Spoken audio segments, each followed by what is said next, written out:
Welcome to Biz Talk, everyone. I am your host today, Rachel Weaver, and I am excited to have a very special guest with me today, Mr. John Mitchell. John has been working in the tax field since 1990. He holds a Master of Science in Taxation and holds both a law license and an enrolled agent license. John is a member of the National Association of Enrolled Agents and the National Association of Tax Professionals. He is on the board of directors of the Texas Society of Enrolled Agents and the Greater Houston chapter of Texas TXSEA. John, thank you so much for being with us today. We are thrilled to have you on the show. Rachel, believe you me, the pleasure is all on this side of the table. I am very excited, very happy to be here with you. And I am so happy to be able to share some good knowledge and good information that's going to be able to make people out there be empowered and, live their best lives. So it is a pleasure to be here with you. So excited to dive right into some really great questions, especially this time of year where we are all starting off our year and planning. Tax season is around the corner, so we are just really thrilled to have you. Today, we are going to talk about family and business partner dynamics. So, how can I address potential conflicts among family members or business partners in estate planning process? Well, Rachel, that is a very important question, and that comes up, literally all the time where we're asked about that. And one of the things to always remember, I was taught this at a very young age in my business education. Family is the first ones that's going to be problematic when you start talking about business, and especially whenever there is money on the table. And a lot of the conflict happens when there is a lack of precision. In other words, people don't necessarily know what to expect, right? So I think one of the most important things that people can do to keep there from being conflicts, and again, once there's money on the table, bets are off. People start acting weird once there's money involved, right? And one of the big problems is you expect this and you get that, right? And so it's very important to have well-defined everybody's expectations up front so that, let's say there's a family business and there's a father that started the business and he's been running it for years. And now, he's getting ready to retire or, God help us, he's going to pass away. And now there's two sons, and each one of the sons thinks he's going to be the one that's going to, have the business in the end. And there's a lack of clarity. No, it hasn't really been talked out thoroughly, and so the expectations are one thing, and the reality is another, and that is where I see most of the conflict coming about. And then people start acting irrationally, and they start saying, well, when I was 12, dad loved you more, and, this kind of thing, right? And so when you get a family dynamic involved in business, a lot of people just say straight up, don't mix business and family. And that's not a bad way to go about it. But if you're going to do it, the very best thing you can do is have the expectations, everybody's expectations in line, and everybody's going to know what's going to happen in the end. And that's going to avoid quite a bit of problems if you can just have that, be clear from the from the get-go, right? That's what I would say is the number one thing. Yeah, such an important thing. I've seen it far too many times, more than I'd like to admit. And yeah, I definitely can't agree with you more on that thought process of maybe consider let's not mix business and family. But so oftentimes it does happen. Hopefully, you take the initiatives to plan and put things in place So there's clarity, there's no confusion, which can then often eliminate some of these painful conversations and irrational thoughts that come to mind when a tragedy does happen. So, such great insight.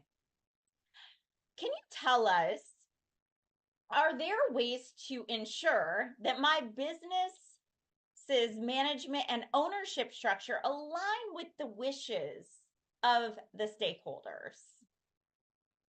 Yeah, sure. I mean, there's another thing. So that plays off of the first question.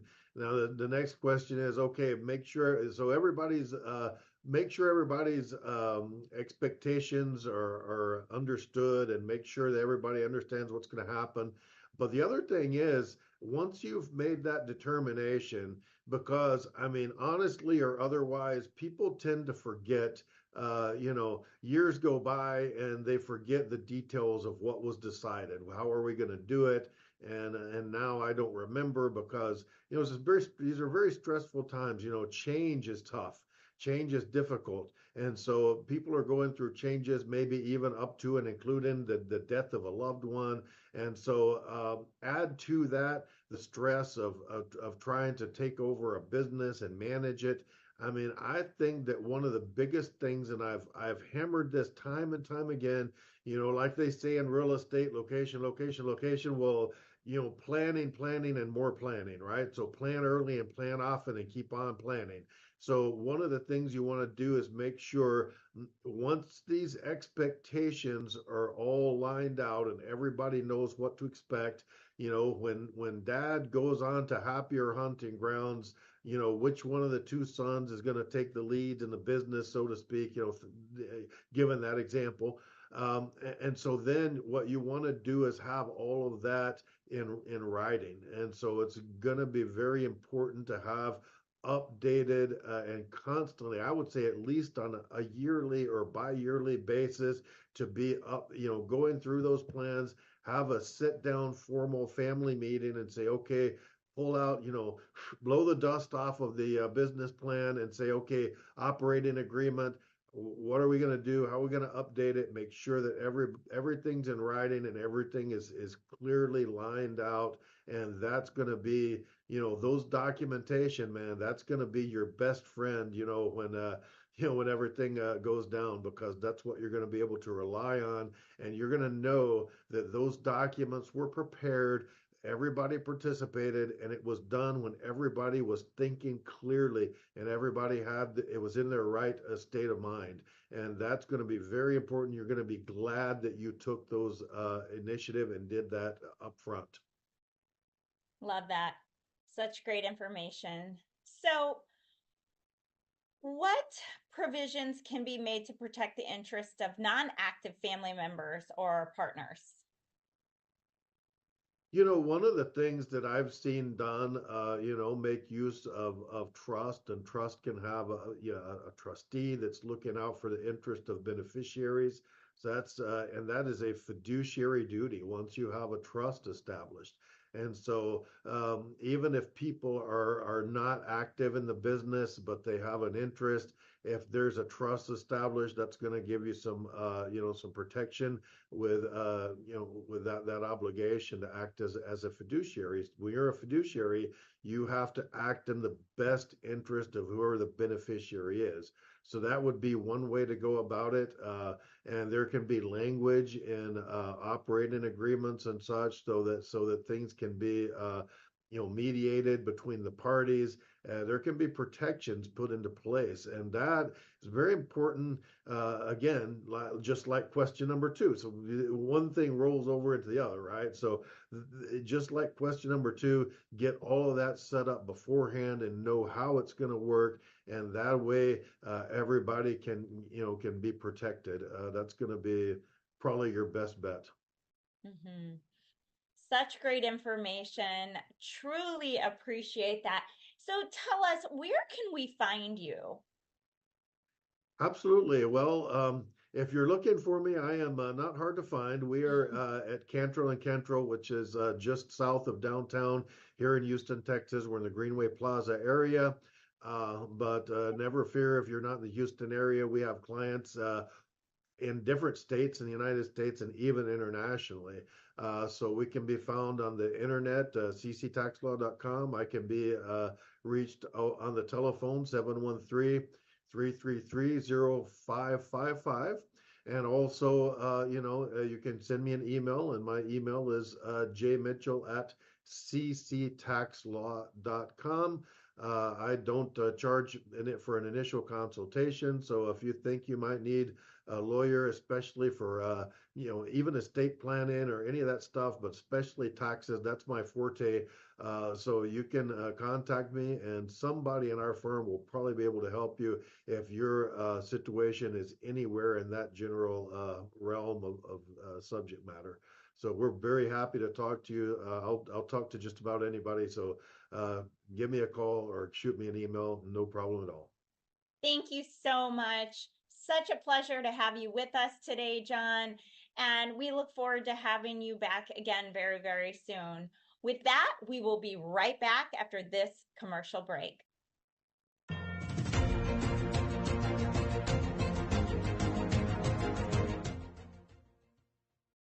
Taking a trip in the next 12 months? Airlines are under tremendous pressure, and they're practically giving away their unsold seats. Like every crisis, this one will end too. But right now is the best time to take advantage of giveaway ticket prices on their unsold seats. We're not allowed to publish these low fares online. The only way to get these rock bottom giveaway prices is to call. So phone low-cost airlines now for airline ticket prices you may never see again. What if this happened to you when you're alone? Or what if it happened here? With MedGuard Alert, you're never alone. You can connect with medical professionals anywhere, anytime. And now MedGuard is introducing our exclusive new Care Watch. If you need help quickly, use it from anywhere to contact medical professionals. No cell phone required. The Care Watch is not only a life-saving medical alert device, it's a revolutionary health monitoring system that checks your blood pressure, heart rate, oxygen saturation, and much more. And here's the best part. If you have Medicaid, you may qualify to get your Care Watch for free. The Care Watch is only available through MedGuard Alert. Call us right now. We have monitoring programs starting as low as $1 a day. The call is free, activation is free, shipping is free, and no contract is required. Remember, with Medicaid, you may qualify to get your Care Watch for free. Don't wait. Call us to get your Care Watch right now. Operators are standing by.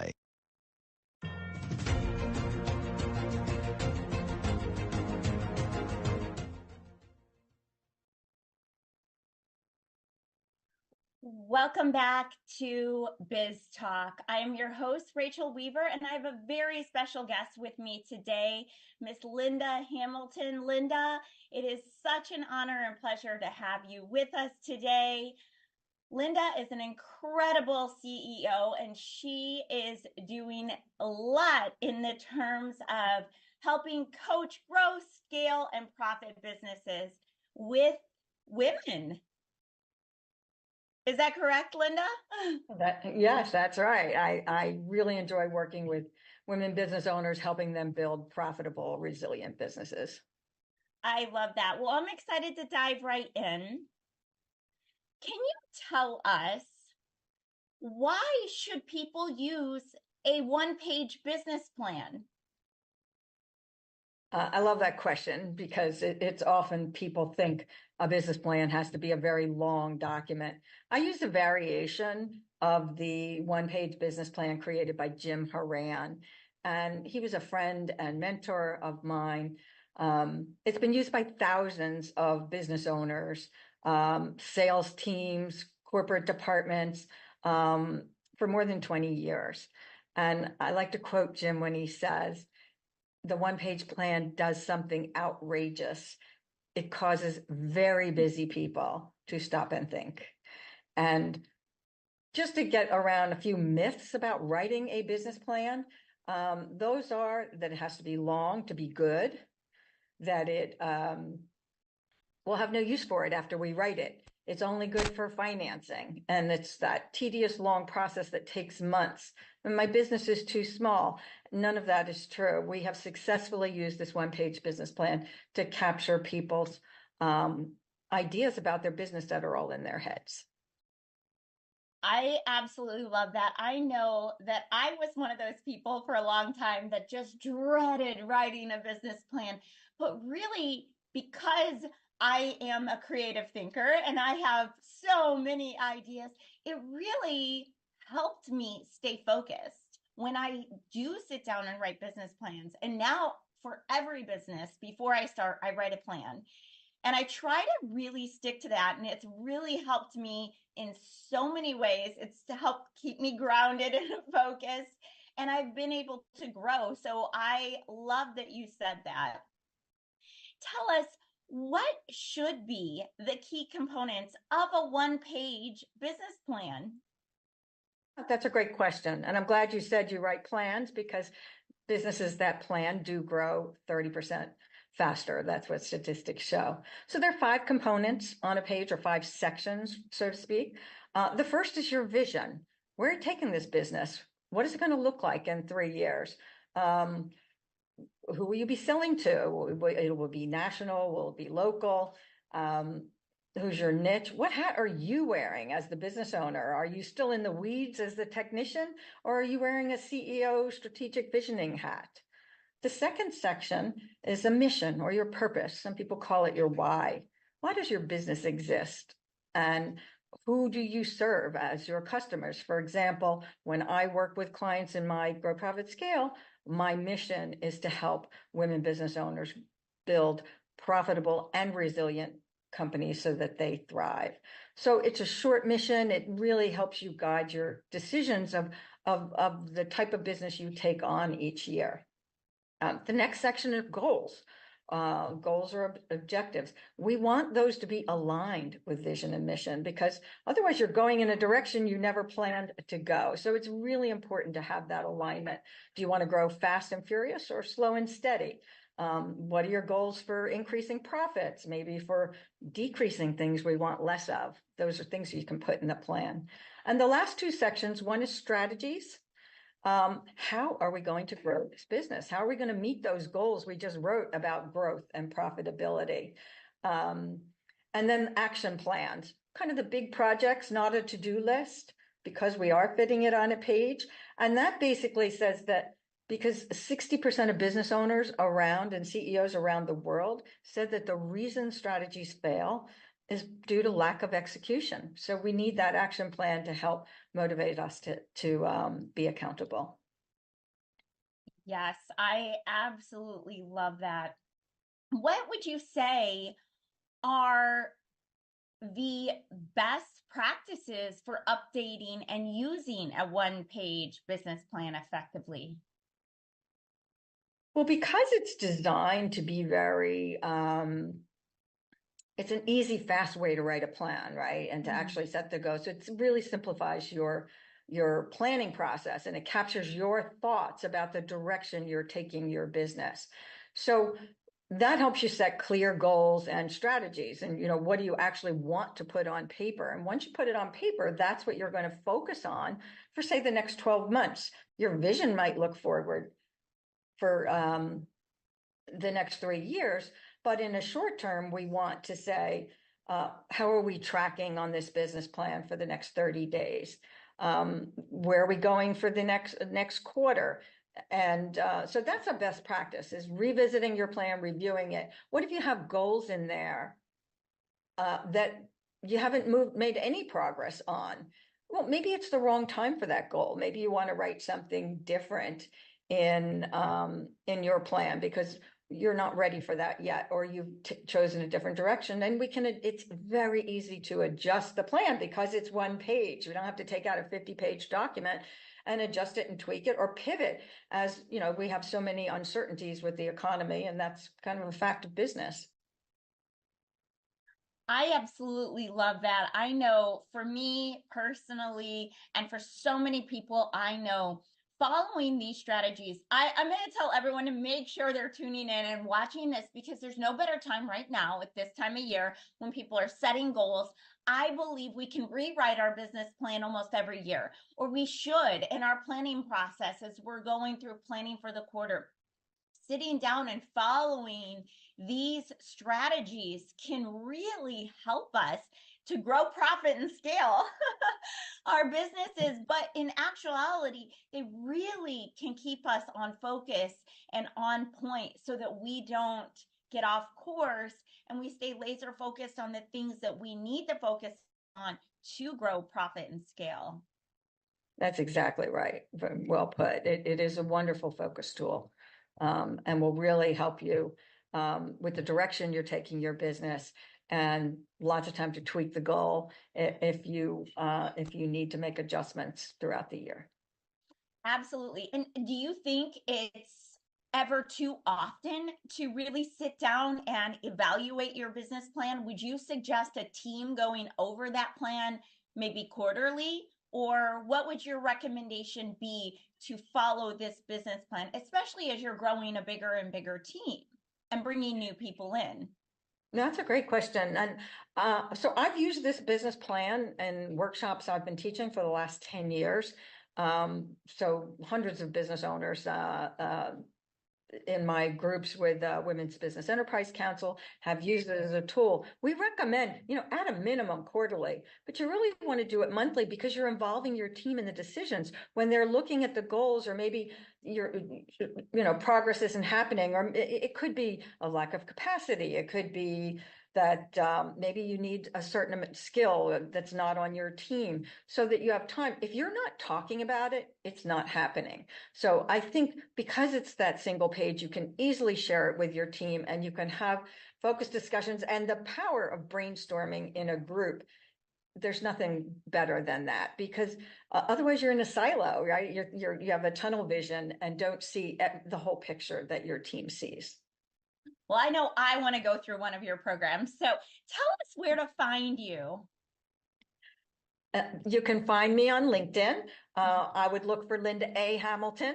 I am a CPA, and while I don't, I'm the actress who is the Terminator. I terminate tax and business challenges. So you'll find me on LinkedIn, or Grow Profit Scale is my consulting practice, or lahcpas.com for tax and accounting strategies and compliance. Thank you so much. We look forward to having you back again very soon. Connect with Linda over on LinkedIn, everyone. See what she has going on, when her next event is happening, so that you can take part and learn from this amazing person. So thank you, Linda. We look forward to seeing you next week. Thank you, Rachel. And we will be right back.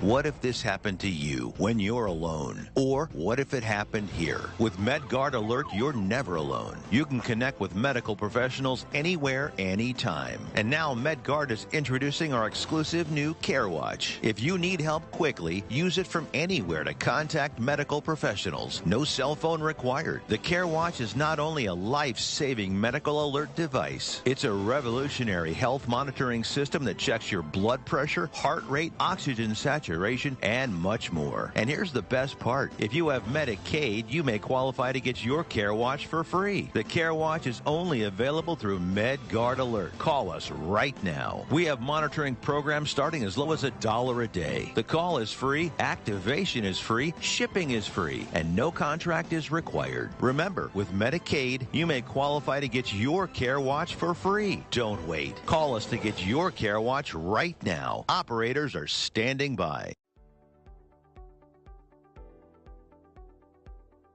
Hi, my name is Michelle Merhar. You may remember me from the morning news. I'd like to tell you how getting data and documents into action fast gives you a competitive edge. Digital-first thinking to manage document workflows efficiently are giving all organizations a competitive edge. In fact, digital document automation is an essential process, helping us to become more profitable and to compete. By making any process paperless with secure automation, decisions can be made efficiently, virtually from anywhere. You'll be able to find and share documents securely in seconds. Your staff will be empowered by making optimal use of every office hour. And by the way, the size of your organization doesn't matter. Precision Products has been helping organizations for more than 30 years with paper to digital processes, including scanning systems for any document to premises and cloud document management systems. We make it easy and scalable for your business process needs from the office or other locations, even mobile devices. Contact us to see how we can help your organization succeed. Contact Will Waterall direct at 713-446-5939 and visit us on the web at precisionproductsinc.com.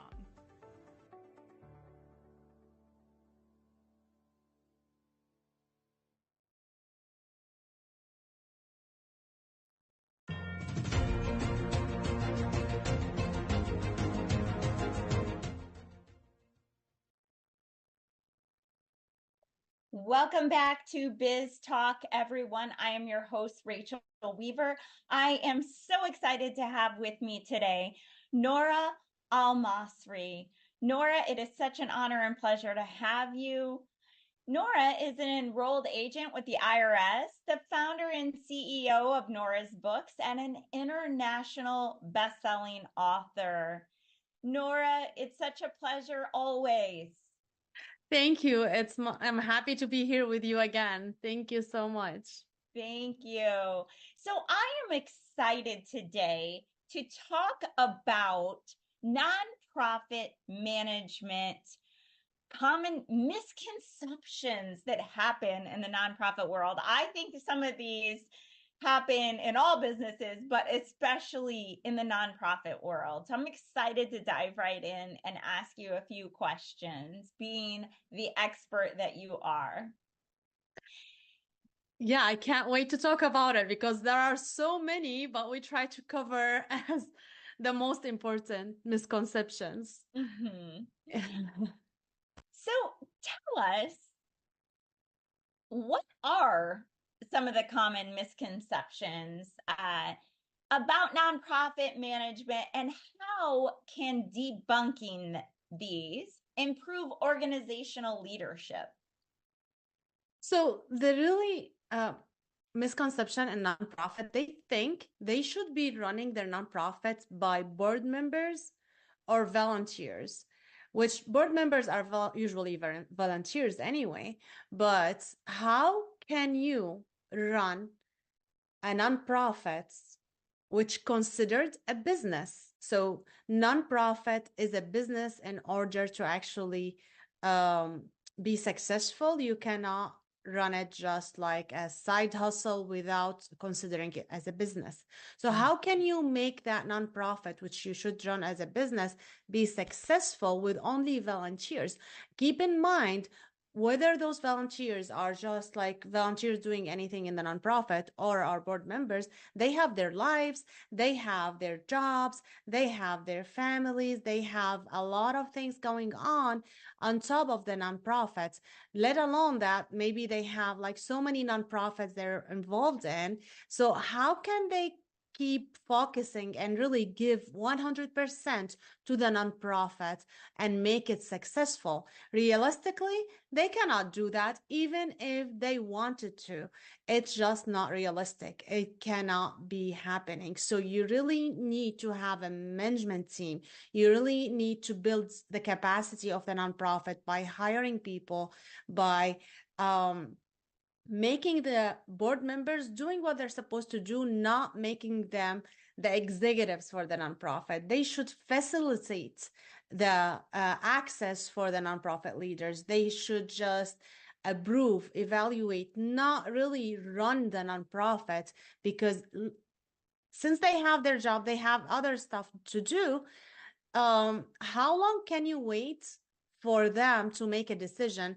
A whole year can pass by with just waiting for one simple decision. Can be done in 1 hour if there are policies, if there are like system and employee in place.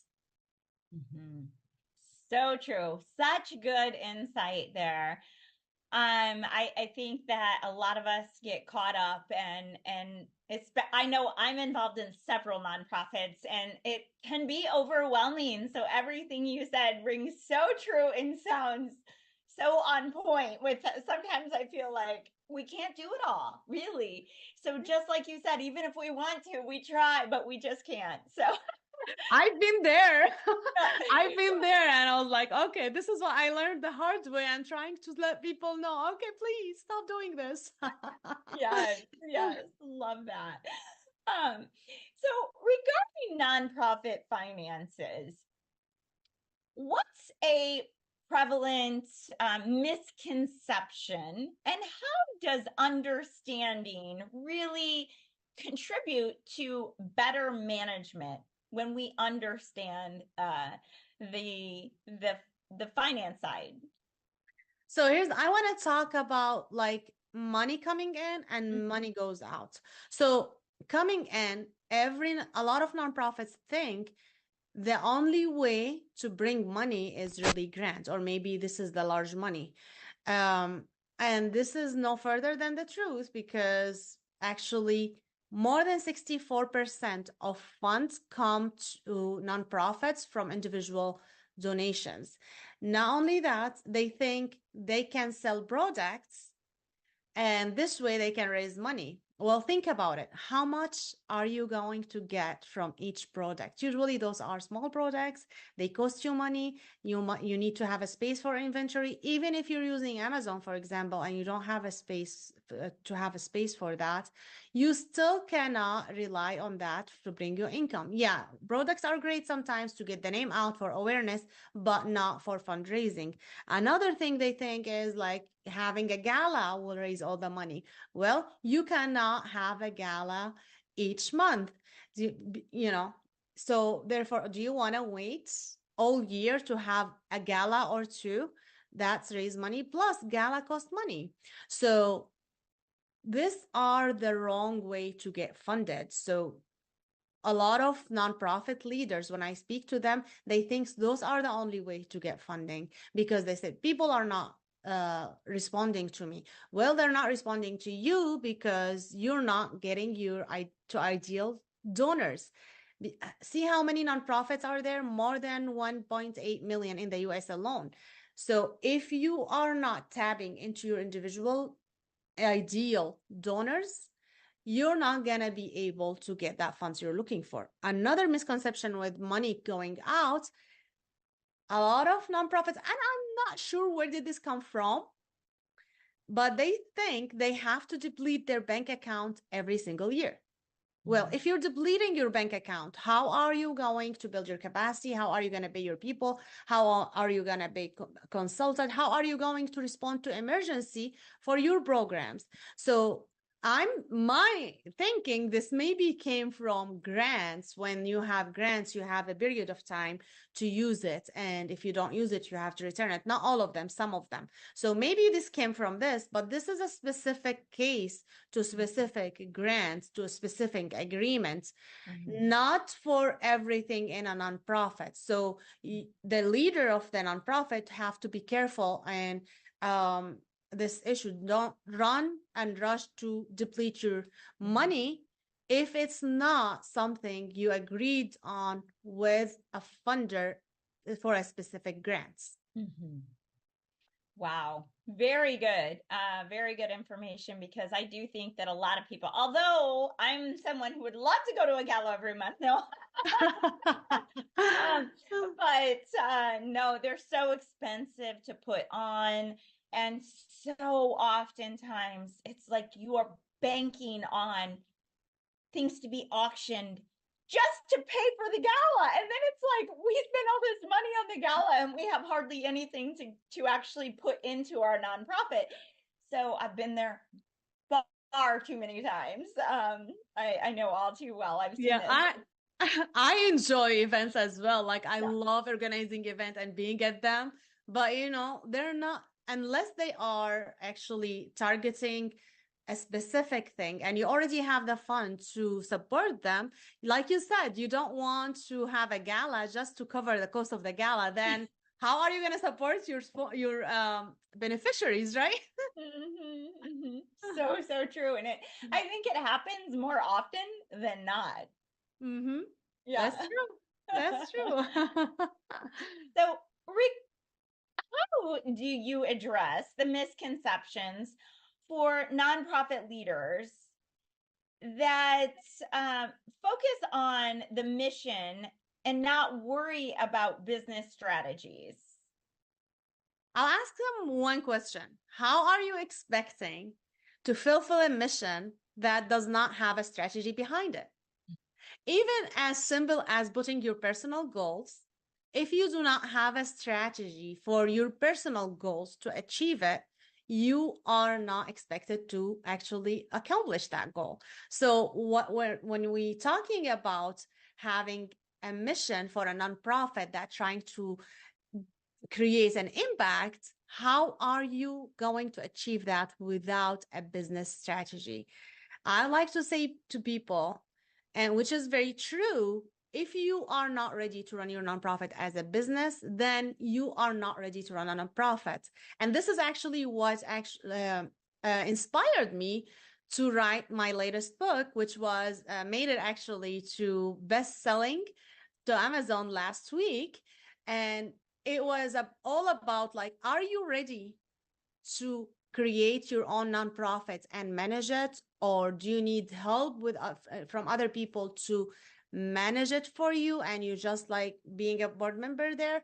Or maybe you want to support another nonprofit. And if you are in a nonprofit right now, are you struggling or not? So maybe because you don't have a strategy, maybe because you don't know what managing a nonprofit is going to entail. Mm-hmm. Very good. Wow. Such great points to bring up and think about. So should nonprofits avoid investing in professional development or technology due to budget constraints? And how can embracing these elements enhance successful management? So they have to actually be efficient and more professional than any business as a nonprofit. Why? Because if you look at the IRS codes for nonprofit organization, you will see they have the largest section in there, largest than any business. So you really all eyes on the nonprofit. So if you are not doing a professional work, and you cannot do it without a staff, without actually building the capacity of your team, having team in a place, having experienced board members who know when to get involved and when not to get involved, you're not going to fulfill the mission. You're not going to actually be efficient and professional in managing the nonprofit. Plus, everything in nonprofit is public information. So imagine that 990, which is the tax returns for the nonprofit at the end of the year, being a public document is not professional enough. How can you drive more major donors and more funders to your nonprofit if you are not able to do that? You cannot do that without having built the capacity of your nonprofits. Oh, such great information. Thank you so much. Tell us where we can find you. So you can get to my website at noorasbooks.com/contact to book a call with me. All social media is linked there, and you can purchase my book under noorasbooks.com/books. And I can't wait to talk to you, and because tax season is here. Thank you so much, Nora. And with that, we will be right back after commercial break.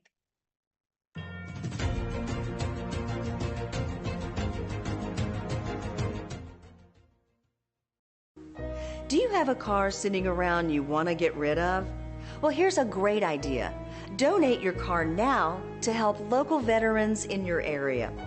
Yes, just make one fast call to the Veteran Car Donation Program. Within a few days, we'll come and remove your car for free. You can donate any car in any condition. We'll use our vast network to sell it. The proceeds raised go to help local veterans and their families. And you get a tax deduction. And all you need to do is make this free call. Clean your yard up, get rid of an old car, and help the vets. We make it easy. Make this free call now. Book your fast and easy pickup. Call the Veteran Car Donation Program now.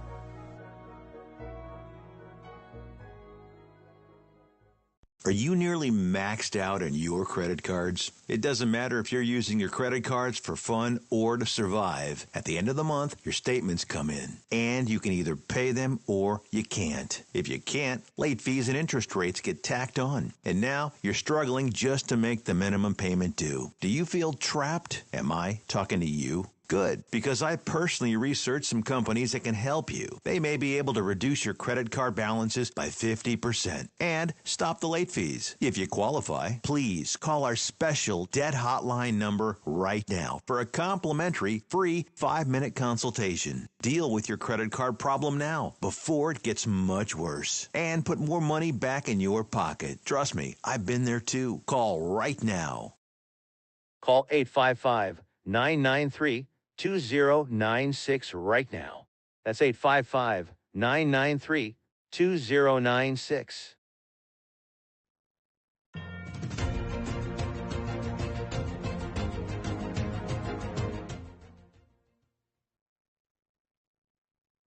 Welcome back to Biz Talk, everyone. I am your host, Rachel Weaver. I'm thrilled to have with me today the beautiful Lisa Brooking. She is the CEO of Health Code Medical. She is a dynamic healthcare leader with a proven track record in both private and public sectors. Starting as a critical care nurse, she champions high-quality person-centered care, prioritizing patient well-being. Thank you so much for being with us today, Lisa. It's such an honor and pleasure to have you. Thanks, Rachel, for having me. I'm excited to talk to you today about what is functional medicine.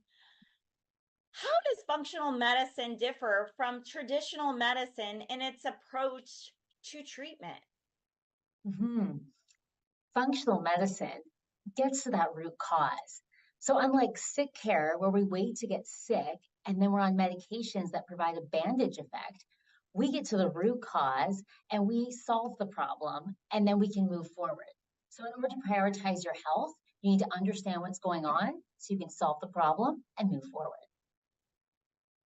Love that. So important. I think that if we practice functional medicine from an early age, we could all live healthier lives, in my personal opinion. So I think functional medicine is something that's really important. And can functional medicine provide better insights into individual health needs? Well, that's exactly what it does. It's truly personalized. We all have the same color blood, but genetically we're made up differently. So if we are having these hormone imbalances, maybe we're going through some menopause, we're having heart disease or diabetes, weight gain, what is going to work? Well, we need to do testing to see what is happening on the inside so that we can provide you a targeted plan moving forward. So functional medicine is a truly personalized approach, and it's unique to you.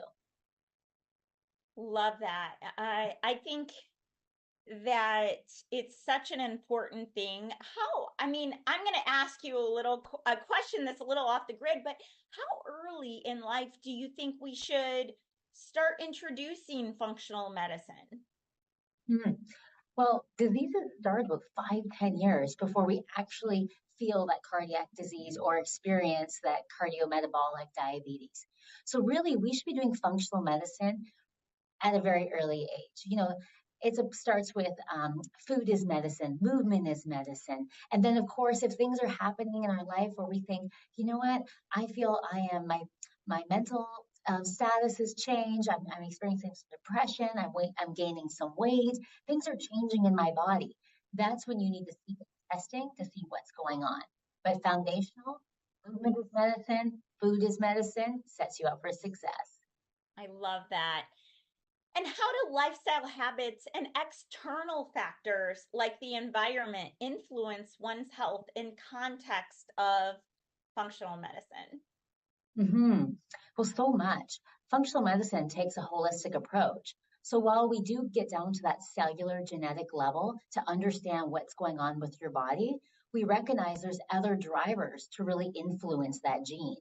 One of them is lifestyle, so movement, the amount of exercise you get, what you're eating in your diet, but then also the environment in which you live in. Potentially your environment has a lot of mold. You're experiencing toxins in your day-to-day products that you don't even realize is affecting your overall health. So important for all of us to take note of. I truly believe in everything you just said. I think that it is such a key answer. And I love the fact that you've been a nurse and you've been in healthcare for so long and experienced kind of the traditional medication, pharmaceutical way of treating patients. But I am such a believer in functional medicine and living more holistically so that we can prevent the pharmaceutical side of medicine coming into practice. And would you say that people tend to live a longer, healthier life when functional medicine is put in place at an earlier age? Absolutely, because there will be less need to be on pills. If you're not on pills, the pills are managing symptoms. They're not actually treating the disease. And so eventually you will need that stent and heart bypass surgery, and you will need to access the hospital. I'd rather live life by not accessing the hospital and not being on any medications. And in order to do that, you need functional medicine and you need to live a healthy, active lifestyle. I love that. So true. It's kind of the way that I preach to everyone around me, but I've seen both sides of the spectrum in my family and with people that I work with. And so I have one more question since we have a little bit of time. Being your background in medicine, what are your thoughts on some of these scans that can help us understand what we're looking at for the future, to have those earlier on? I'm a believer. I know I just scheduled mine, so I'm excited to hear your insight. Mm-hmm. Yes, we harness the best-in-class testing and imaging here at Health Code Medical. And so what's fantastic about these new age scans is not only are they radiation-free, so you don't have to worry about causing more harm, but it provides a wonderful window into the health of our bodies. And not just looking for cancers and scary things, but also celebrating the good things. It may tell you have a really strong spine, strong bones and muscles, your organs look great. That would give you more confidence to think, I might take up skiing or a sport that maybe does require a bit of, strength on your side. And so these new age tests that are coming out, whether blood testing or imaging, we harness it, we bring it in-house. The more insight, the better. Love that. Thank you so much. And thank you for being with us today. Can you tell us, where can we find you? Mm-hmm. Yes, healthcodemedical.ca or Lisa Brooking on LinkedIn. Love it. Well, thank you so much for being with us today. We hope to have you back again very, very soon. It was an honor and pleasure. And with that, we will be right back after this commercial break.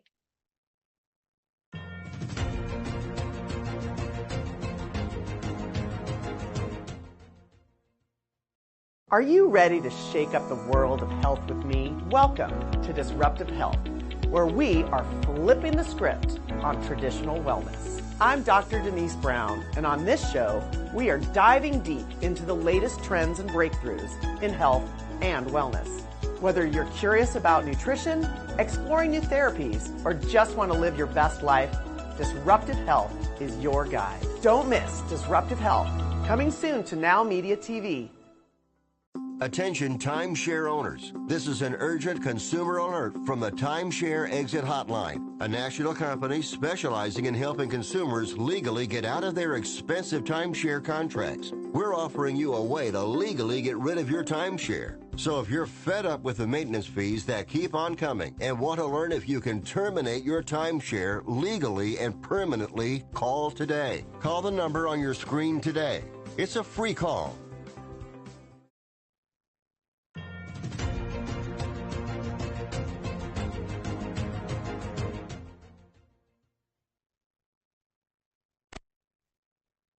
Welcome Welcome back to Biz Talk, everyone. I am your host, Rachel Weaver. I am thrilled to have with me today Lalit. He is the CEO of Digital X-Force and I Trust X-Force. It is such an honor and pleasure to have you with us today. Thank you, Rachel. Pleasure is mine. Thank you. I am excited to dive right in to talk to you today about insider threats. As scary as that might sound, it actually is scary. But how can I mitigate the risks of insider threats, such as disgruntled employees, for example, in business? Yeah. So, Rachel, let me actually tell you a little story before, or a use case before we get into this, because people don't fully realize and how important this is. But it is a critical aspect, the insider threat aspect in any business. There was a utility company out in the West Coast. Okay, this was a few years back we're talking about. One of the employees who pretty much like control the whole utility department over there did not feel that he was properly appraised and given promotion, and he felt bad about it. And guess what? He locks everything, all the systems, and walks away. And nobody has any clue on what's going on because he had the keys to the kingdom. That's an example of insider threat, like how one person who, for now, there could be a variety of reasons. This was like more like logical, like, I didn't get promoted and I'm not happy about it. And I don't like, not interested in this anymore. And you screw the organization, right, over there. But there could be many other, like, reasons why you should be paying attention to scenarios such as insider threat. Now, what is needed to mitigate this kind of insider threats is, number one, the philosophy of be able to, number one, define what is insider threat for you. B, have a process to identify and detect, and then be able to manage the insider threat, like when that happens, like how to manage it and be able to respond to it. That's the technique you really want to really employ in there. Now, the common methods that you really, once you kind of done that you deploy to really mitigate those risks is, number one, train your employees and train your users and conduct the regular trainings on that matter. Always coordinate between information technology and the HR department, sometimes even the legal department if you have one, right?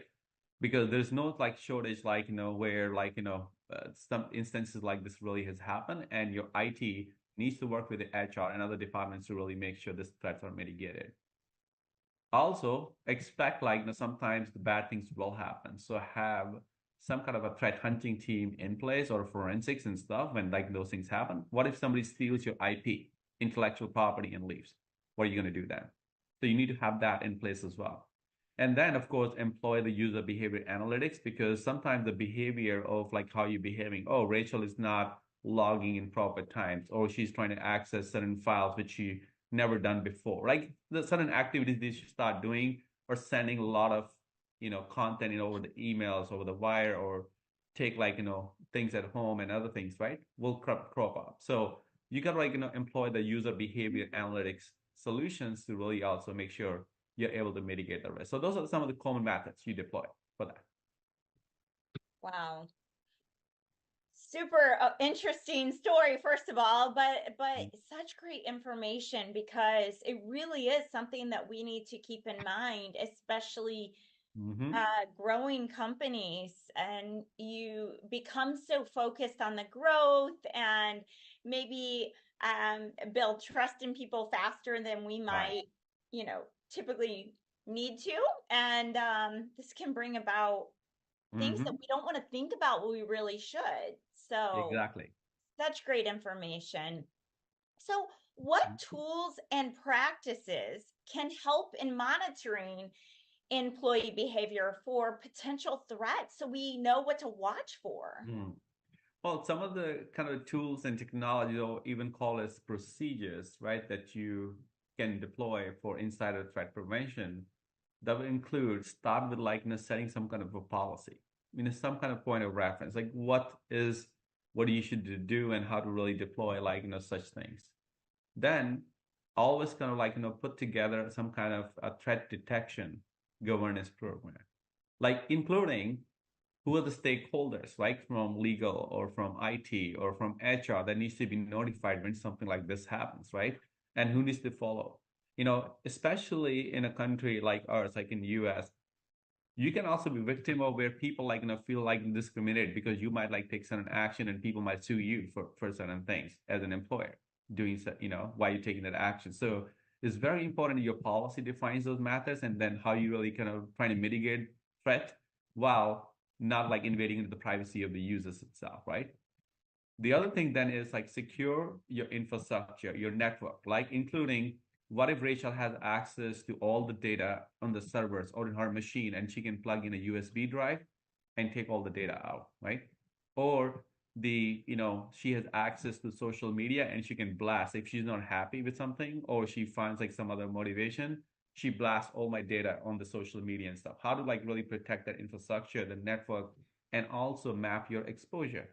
What channels can be exploited when some like an insider threat happens so that my damage is limited over there. Of course, you also want to make sure like, the security controls, like whether it's strong authentication. We talked about like, how to have proper access for proper users or data being encrypted and other things, right? Put in place there.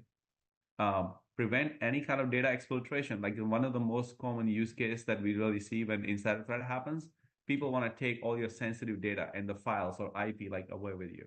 So make sure that data infiltration processes are in place, right?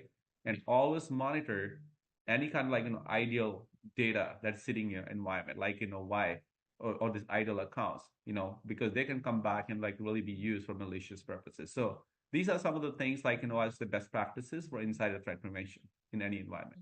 Mm-hmm. Very good information. So what should be included in an employee exit strategy to protect business data? Yeah. So the big thing is first communication itself. Mm-hmm. So when someone is leaving or like something like this happening, make sure the folks like, within the company, whether it's the IT or the HR department, even the people who are working with this person, like, that we are identified as an insider threat, they've been communicated, like, when the person is leaving or not. Mm-hmm. Making sure that the access is properly taken care of means you disable the access and change the passwords and stuff. Also recover any kind of assets that are owned by this person, right? Like whether it's the mobile devices, whether it's a laptop or machine, or even other kind of like things that have been assigned. And that's the reason why asset management, like asset inventory, comes in play. Make sure you analyze the data or those devices as well as other systems for no malicious activity happen, and then do the proper data remediation. Sometimes, by the way, you'll also have to keep those devices and stuff for a certain period of time, just in case you are part of the litigation and stuff. So important criteria to follow. Don't just clean up the day one everything. You check with your legal and privacy, right? What's the kind of like the data retention policies or other things that you have to really do for a certain period of time. And then of course, like, make sure like, you are monitoring the systems and the devices and any actions on the network, like, for that kind of user when they've left, right, over there. Last but not the least, there are times when you will need a forensics expert because you're part of the litigation or like, you suspect there's some IP and other things. Make sure you have those kind of contexts and, processes and teams ready at your disposal when you need them. Don't be like, stranded like at the last minute. So these are some of the things like, that you can like, employ to as part of the employee exit strategy, right? To protect your business data. Such great information.